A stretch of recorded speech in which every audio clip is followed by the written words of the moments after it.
Então, demos uma interrompida, estamos voltando. Havíamos já analisado o índice Bovespa e agora vamos passar.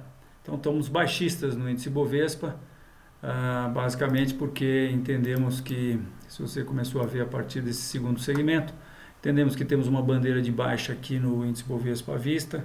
Isso deve provocar a baixa e isso acontecendo, o mercado teria feito um bull trap nesse que era o antigo nível de resistência e agora passou a ser o nível de suporte. Então essa bandeira rompendo, rompe o nível de 64 e esse processo todo aqui fica sendo um bull trap. Em sendo bull trap, a gente acha que pode ter uma correção mais acentuada. O índice Bovespa futuro fala praticamente a mesma coisa, né? Se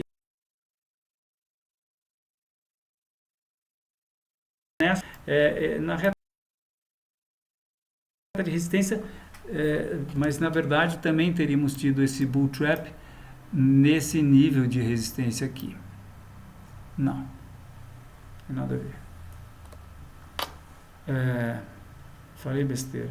O bull trap já aconteceu, né? Porque houveram dois topos aqui, o mercado rompeu e desrompeu e agora está fazendo essa bandeira de baixo. Então esses topos que são o topo de novembro do ano passado e o topo de janeiro agora, o mercado rompeu em fevereiro e desrompeu, agora está fazendo uma bandeira de baixo. Então esse processo todo fica sendo um bull trap e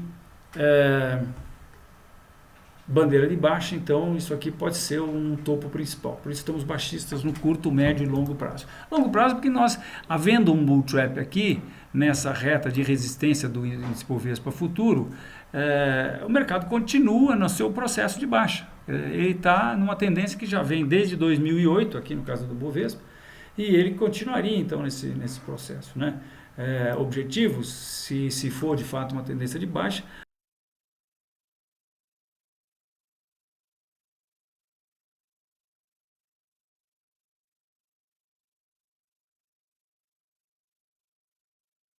uma bandeira de baixa, 59 mil pontos esse fundo de dezembro. Muito bem, vamos ver o S&P então, o que ele está nos mostrando. O S&P entrou em mares nunca antes navegados. Esse é o S&P que vem desde 1950. Então ele havia deixado um topo muito importante. Nós ficamos durante anos imaginando que esse topo não ia ser rompido, principalmente depois que esse nível de resistência depois que essa reta de suporte foi rompida, nós entendemos que ele iria corrigir mais, que ele ia pelo menos corrigir Fibonacci. Isso não aconteceu. No meio do caminho, o catalisador desse processo de alta, que começa aqui em novembro, com a eleição do Donald Trump, foi justamente ele, Mr. Trump, que criou o que está sendo chamado como o rally do Trump, que é esse rally aqui. Os preços tinham feito um bull trap aqui no começo de 2015, depois fizeram outro bull trap aqui em outubro do ano passado, nesse processo todo aqui, mas finalmente com o Trump eles romperam esse nível.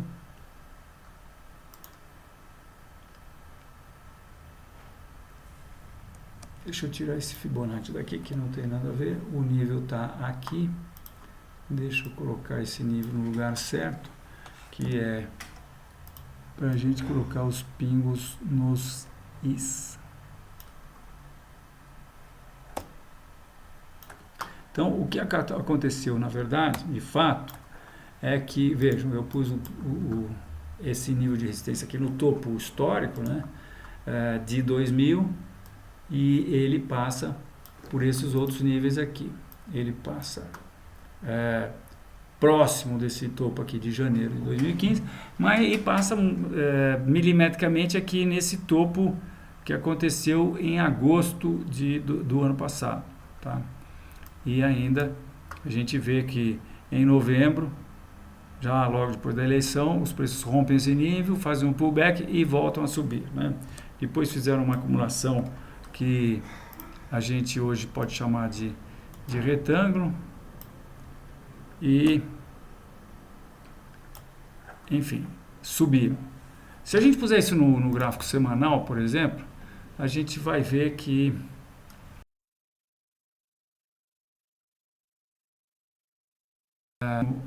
ainda que a gente veja no longo prazo, o rompimento aconteceu e o mercado está indo. Então, o mercado americano está numa tendência de alta.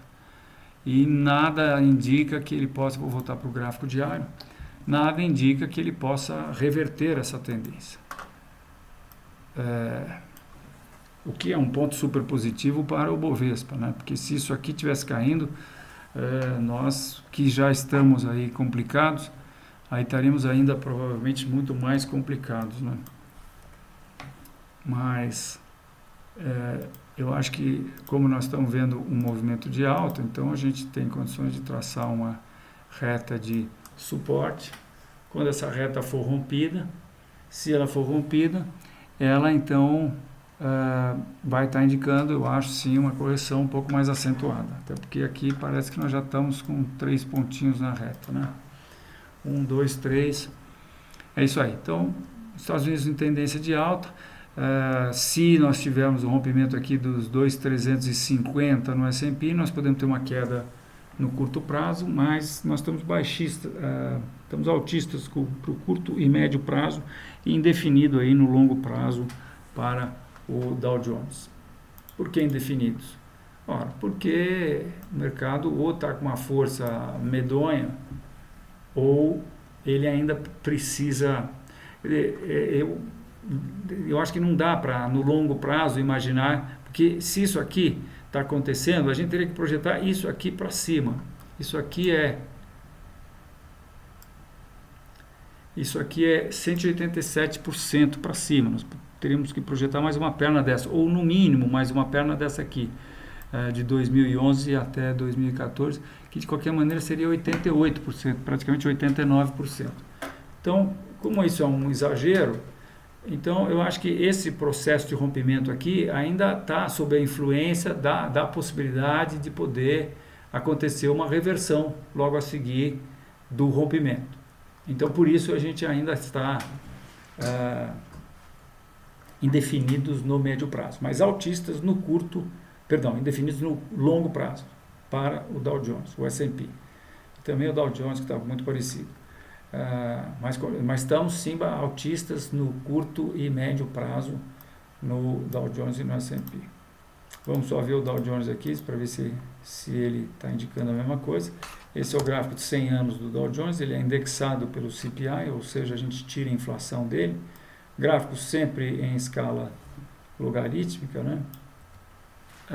E aqui a gente vê também claramente, o mercado fez uma grande acumulação aqui, rompeu essa acumulação e eu acho que dá para a gente tranquilamente projetar essa alta aqui para o Dow Jones.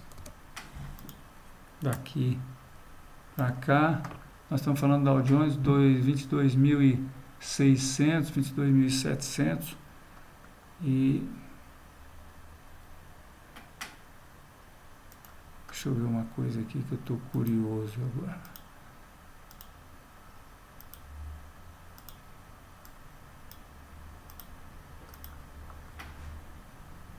Se a gente pegar esse segmento aqui e projetar para cima, que eu consigo fazer facilmente aqui no terminal enfoque, a gente ainda estaria falando de uma alta de mais 5% no Dow Jones. Aí, de repente, a gente pode ter uma correção, né? Mas, de qualquer maneira, é isso ou isso aqui. A primeira correção que seria aí, e uma segunda, quer dizer, uma correção mais acentuada, que seria nesse outro objetivo aqui, que é a projeção dessa acumulação para cima. Então, nós estamos falando de uma alta de mais de 5 a 8,5% a partir dos preços atuais. Curto, médio prazo, nós acreditamos que isso deva acontecer. Longo prazo, eu acho que ainda não dá para a gente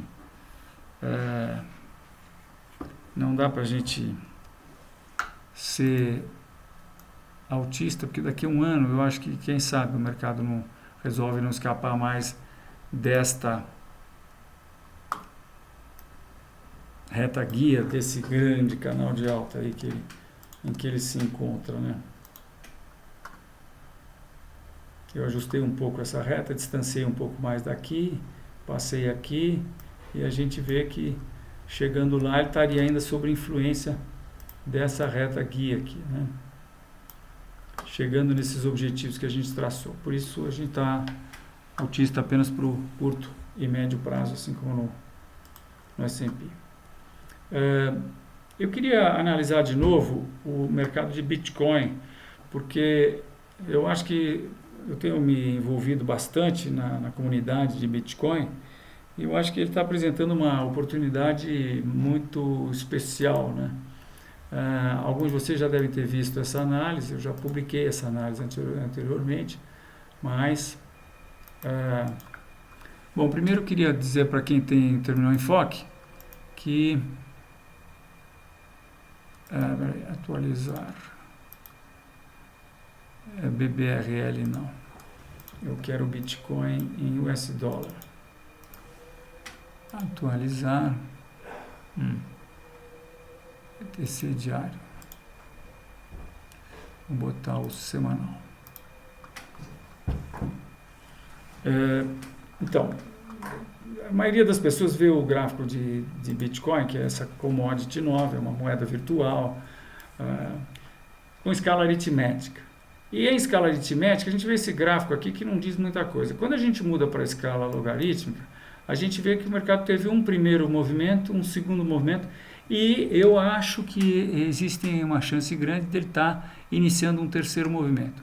O que eu fiz foi que medi o primeiro movimento de alta com esse segmento aqui, que é muito grande, né? Porque afinal das contas ele saiu de zero, muito grande em variação percentual, quero dizer, né? Porque afinal das contas ele saiu de zero e foi para $45 mais ou menos, né? Exatamente, ele foi para $35, desculpe, perdão. E depois e essa variação percentual, como eu disse, é muito grande, né? Uma variação de 57.000%. Mas o segundo movimento, que foi aqui desse fundo de 2011 até o topo de 2013, vejam vocês, foi exatamente igual ao primeiro movimento. Vejam que interessante, né? Então, o Bitcoin teve dois movimentos iguais. Ora, o Charles Dow, assim como o Ralph Nelson Elliott, diziam nas suas teorias, que a gente comprova empiricamente, que comprovou-se empiricamente ao longo de todos esses anos aí que dura essas teorias, mais de quase 120 anos, mais de 100 anos, né? Mas especificamente o Charles Dow, ele qualificava os movimentos de um bull market. Primeiro ele dizia que o bull market tem 3 movimentos, e nesse sentido, então, nós tivemos 1, 2, teríamos que esperar um terceiro movimento de alta, né? E esses movimentos eram mais ou menos parecidos em amplitude. Mas ele qualificava esses movimentos. Ele dizia que o primeiro movimento acontecia na expectativa da melhora da economia, quando os agentes financeiros tinham expectativa de que as coisas iam melhorar. Geralmente, a gente estava vendo o mercado depois de um período de baixa, né? Já o segundo movimento aconteceu na economia, né? Quando os investidores estavam vendo que realmente a economia tinha melhorado. E, finalmente, o terceiro movimento é aquele que acontecia com a euforia que era trazida por esses outros 2 movimentos de mercado, tá? E, então, o que é que eu fiz? Eu pus o movimento aqui, amplitude igual, e essa amplitude vem dar em $100.000, um Bitcoin. Quem sabe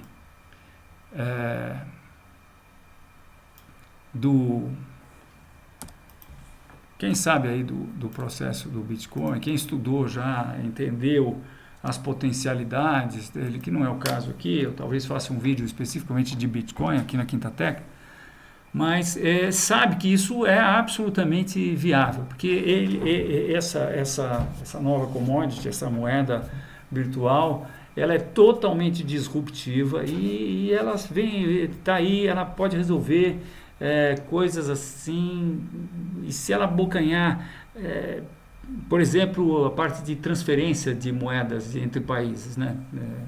Sabe-se que um dos maiores itens das balanças comerciais dos países é as remessas de estrangeiros que mandam dinheiro para o seu país de origem, para suas famílias, geralmente. Esses são bilhões de dólares anualmente que são transferidos pelos expatriados, remetendo o dinheiro de volta para suas famílias.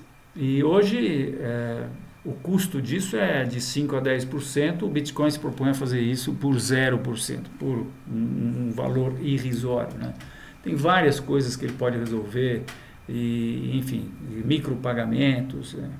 Então, mas o fato é que isso aqui é pura análise técnica, e na nossa análise técnica, se o mercado sai daqui hoje e vai para lá, nós estamos falando em 8 mil, quase 9 mil% de alta, né? Então, acho que tem uma oportunidade aí, e acho que ter bitcoins é algo para ser pensado. Tem uma série de riscos que implica, mas por outro lado é bastante interessante. Então é isso. Se bem que no curto prazo a gente parece estar enfrentando, dependendo do comportamento de amanhã, nós podemos ter uma correção um pouquinho mais acentuada aqui, porque isso aqui está com cara de uma formação de candlestick de reversão. Isso é o semanal. Eu volto agora para o diário. O diário isso pode ser uma reversão ou talvez possa ser uma acumulação aqui, um retângulo, qualquer coisa assim, né? Então vamos lá, Júnior, temos algumas perguntas.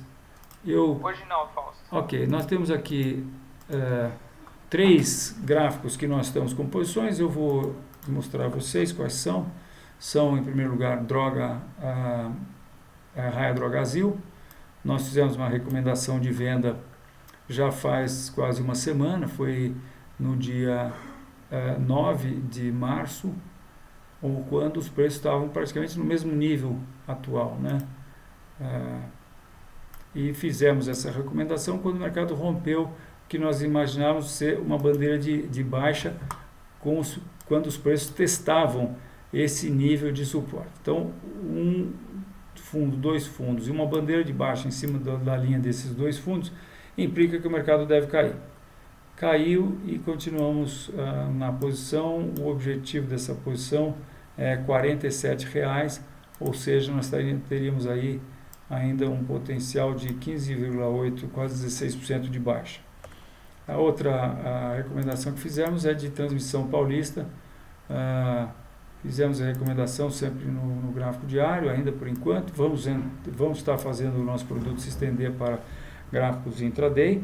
Estamos esperando aí o momento certo, mas a recomendação veio em função de rompimento de reta de tendência, dessa reta de tendência que está mal colocada aqui, não sei porquê, mas é essa pequena reta de tendência aqui que foi rompida, com o mercado fazendo uma bandeira de baixa.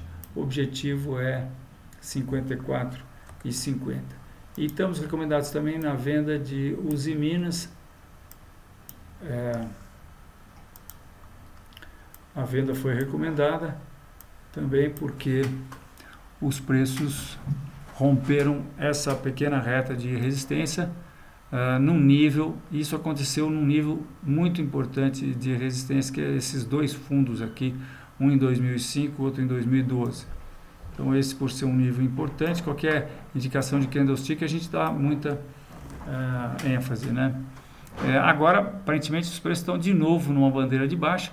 Isso daria trade, você pode pensar em colocar os stop acima dessa bandeira, e o objetivo seria o mesmo, que está aqui nesses fundos que aconteceram em agosto e setembro do ano passado. O objetivo é 3,40.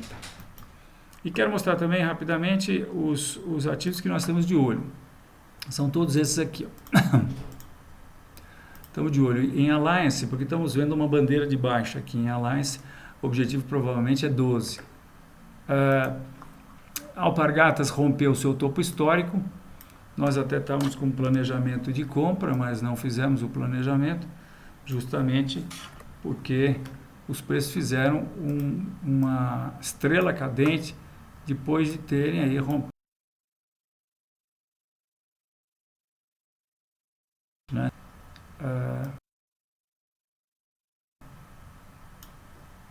Vamos ficar de olho nisso. Se for confirmado esse candle de reversão, a gente provavelmente vai soltar uma recomendação de venda. Estamos de olho em BMF Bovespa, que falhou em estabelecer um novo topo. Isso aqui está com muita cara de topo duplo. Se a gente puser no semanal, fica com mais cara ainda, né? E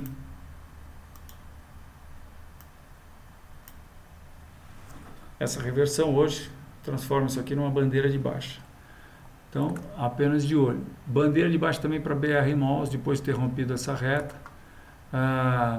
Bradesco, antes de mostrar Bradesco, eu quero mostrar o índice do mercado financeiro, das ações do mercado financeiro. Vejam que ele está dentro desse processo aqui, se arrastando para cima. E isso aqui está com cara de que vai provocar o rompimento dessa reta. E aí a gente imagina que o mercado pode cair, ter uma queda mais acentuada, né?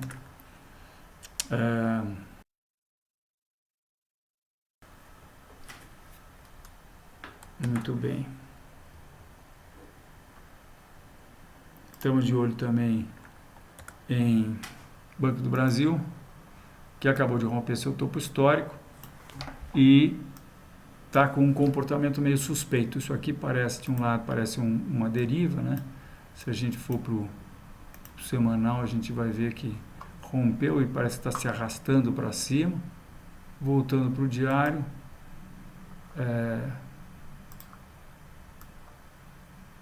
isso então parece talvez uma pequena bandeirinha de baixa aqui. Então estamos de olho. Rompida essa retinha aqui, provavelmente, eventualmente, conforme for, a gente possa ter uma indicação de baixa e possamos fazer uma recomendação de venda. Braskem rompeu sua reta suporte e está fazendo também, acho que uma bandeirinha aqui no teste desse suporte a 31. CESP, achamos que isso aqui é uma possível bandeira de baixa, de olho também. CETIP rompeu seu topo histórico, mas deixou um candle de indefinição. Quando o mercado rompe um nível de resistência, como esse que é o seu topo histórico, tem alguns candles que é proibido fazer, sob pena de ele tomar uma reversão, né? Ou sob pena de os ursos perceberem que os touros não estão com essa força toda. E, eventualmente, a gente passa a desconfiar, então, da possibilidade de um bull trap. E, portanto, estamos de olho. Essa aqui nós não estamos mais de olho. Iguatemi, o mercado rompeu também a mesma coisa. Rompeu e deixou um doji, sinal amarelo, estamos de olho. Itube, entendemos que temos uma pequena bandeirinha, sutil bandeira de baixa, por isso de olho. Esse aqui não vou estar mais de olho. Esse aqui rompeu essa reta essa pequena retinha de suporte. E agora os preços estão testando esse suporte aqui a 3,80. É Mills, isso aqui, então estamos de olho. Isso aqui não estamos mais de olho. Isso aqui estamos vendo uma deriva, achando que possa ter uma reversão, é Porto Seguro, por isso de olho. Isso aqui não estamos mais de olho, estávamos, né? Estou aproveitando aqui. Santander tem uma clássica, bonitinha bandeira de baixa, rompendo a gente provavelmente recomenda, porque o rompimento disso indica que também essa reta vai ser rompida. Essa reta sendo rompida, a projeção é mais embaixo, né? Siderúrgica Nacional também temos uma bandeira de baixa aqui. Sul América não tem nada, estávamos de olho, não estamos mais. Suzano rompeu o suporte, está acumulando no que acho que vai acabar sendo um retângulo, por isso estamos de olho. Telefônica estávamos de olho, não estamos mais. TIM, estávamos de olho, não estamos mais. Hoje ele rompeu essa acumulação aqui. Então você olha aí e fala, pô, tá bom para comprar. Mas, por isso que é bom você ter um software que com facilidade te dê o gráfico todo. Porque você deve olhar para trás, né? Quando você olha para trás, você fala, opa, tem um topo muito importante aqui, que na verdade é um topo e um fundo nesse nível. Topo e 2 fundos. E que nesse topo os preços, por que ele é importante? Porque a última vez que eles estiveram aí, que foi em junho de 2015, os preços caíram 47%. Opa, bateu aqui, caiu 47%. Tem um monte de gente que vai vender TIM de novo aí nos 10,50, né? Por isso é meio complicado você fazer um trade aqui, porque primeiro que o stop já está longe, e segundo que eventualmente batendo nesse nível importante de resistência, ele vai se acumular. Então é melhor ele deixar chegar lá e ver se ele de repente faz uma bandeira de alta, aí a gente compra, né? Melhor, mais seguro. Mas estamos de olho. Transmissão Paulista, entendemos que possa estar acontecendo uma bandeira de baixa. E agora voltamos para a Alliance. Então é isso aí, minha gente. Agradeço a atenção de vocês e espero vocês aí na próxima quinta. Boa noite, obrigado.